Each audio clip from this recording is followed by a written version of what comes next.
Where you at now?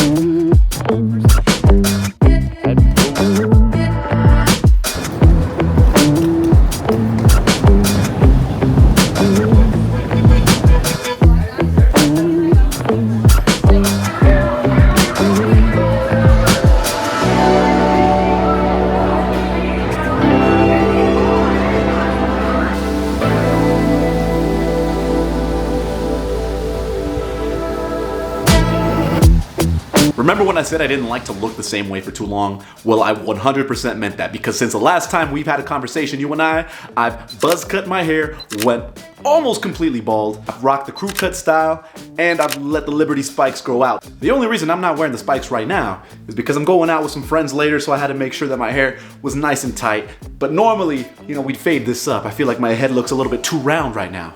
I got to accomplish one of my childhood dreams, something that I've wanted to do since I was a kid, and I got to experience WrestleMania in person. Las Vegas, WrestleMania 41, me and my little brother took a little trip down to Vegas, and we got to experience a decent WrestleMania. It honestly was not my favorite WrestleMania of all time. I was actually a little bit bummed by the end of the show because it didn't live up to my expectations, but at the end of the day, being at WrestleMania was still an experience, and me and my brother, we had a little bit of a blast that weekend.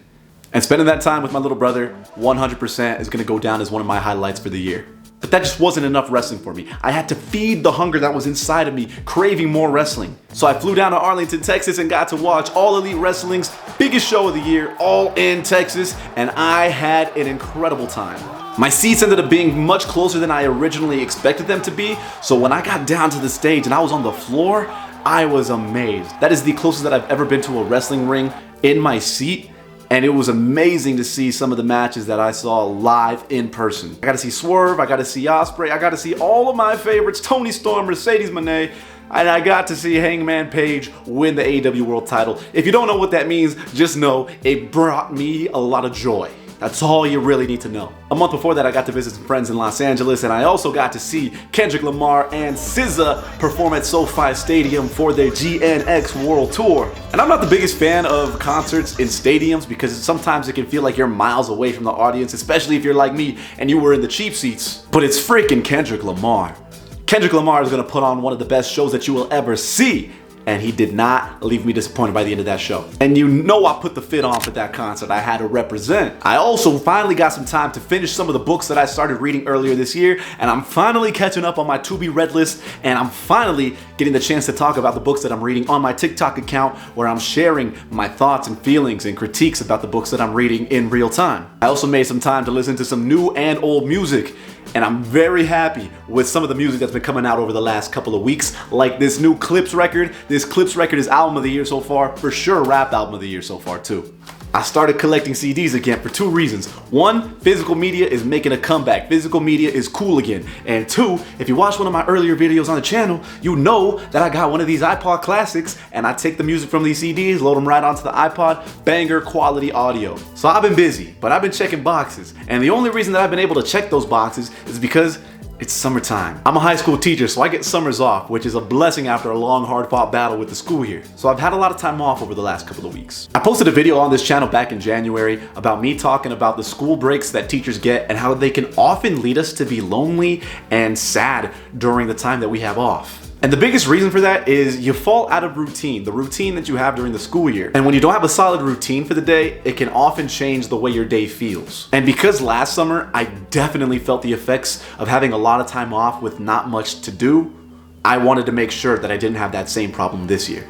And with all the free time that I've had in the last couple of weeks, I've come to a big realization. Last week, there was a swap meet downtown that I went to with a friend of mine. And while I was there, I picked up something that means so much to me. So for context, many years ago, when I was like 3 or 4 years old, we were at a garage sale with my family and I spotted a bunch of miniature Winnie the Pooh dolls that I was in love with right away. I was a big fan of Winnie the Pooh. I was obsessed with Winnie the Pooh. When I was a kid, the very first stuffed animal that I received was a Winnie the Pooh, and I still have that to this day. So I was obsessed. I was a big fan. And when I saw these Winnie the Pooh dolls, I was in love. I was immediately in love. These Winnie the Pooh dolls were like Winnie the Pooh, but with like occupations and characters. Essentially, it was Winnie the Pooh dressed up. And I got to see one that I had when I was a little kid, like little kid, and I picked up this pirate Winnie the Pooh. This thing is amazing. because this takes me back to when I was a little kid, and my parents, my mom specifically, bought like 12 of these. We had like a dozen miniature Winnie the Pooh dolls that were occupational like this. This one's a pirate. So it just took me back to my childhood instantly. I can't even speak. I was taken so far back. At that same swap meet, I was able to pick up this picture of old school Winnie the Pooh, by the way, too. And you can see this is old school, because Winnie the Pooh's not even wearing a shirt in this. And it says Pooh's Party. And this is just beautiful. You know, I put it up on my wall just to kind of show off a little bit of my character in my living room. And I think it's beautiful. It really takes me back. And I love the frame that it's in. I think it matches what I got going on here perfectly.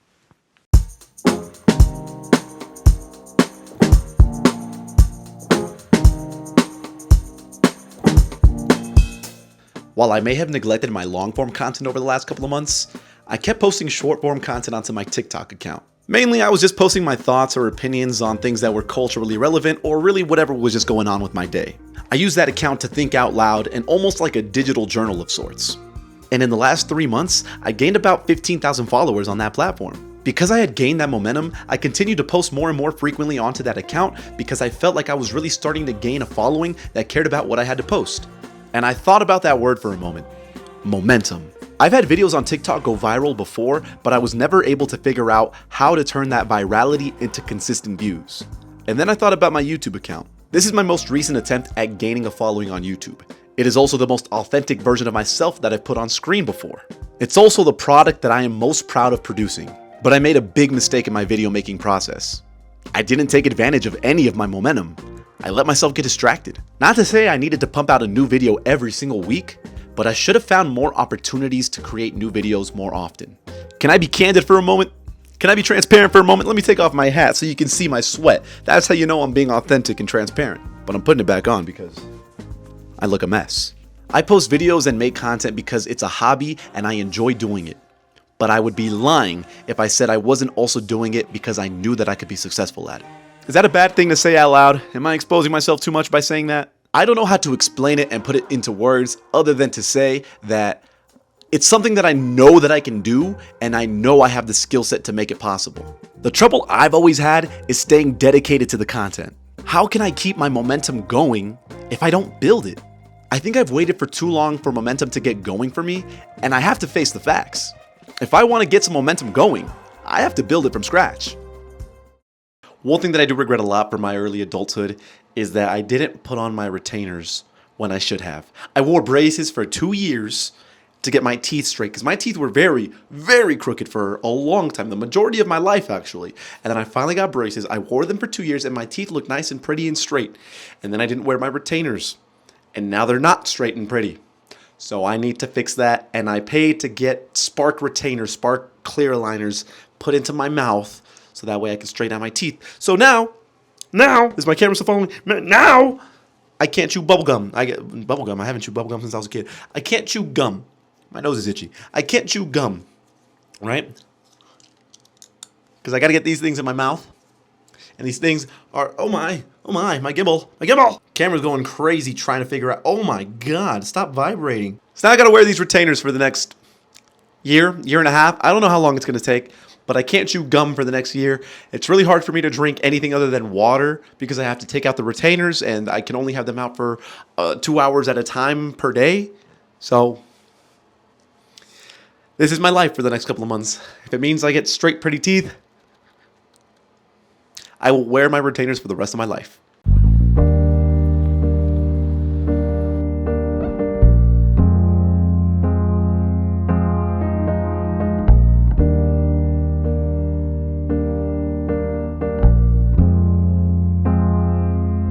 Okay, but what does any of that have to do with you though? If you're not somebody who's making content yourself, then how is anything of what I said relevant to your life? I'm personally talking about momentum when it comes to content creation, but momentum can apply to any aspect of your life when it comes to talking about your goals. When I first started going to the gym and working out, it was very hard for me to build consistency. It wasn't until I made it part of my regular daily routine that I started to build some momentum. And suddenly I was very comfortable in the gym. When I was in college, it took me forever to start writing my papers, but once I started writing them and built that momentum, it was hard for me to stop writing. Have you heard me say the word momentum enough times in this video for it to be annoying yet? Creativity is such a human experience, and being able to express yourself in a creative manner is one of the most rewarding things that you can do in life. But if you want to build on your creativity, you need to give yourself room to grow and learn from your mistakes.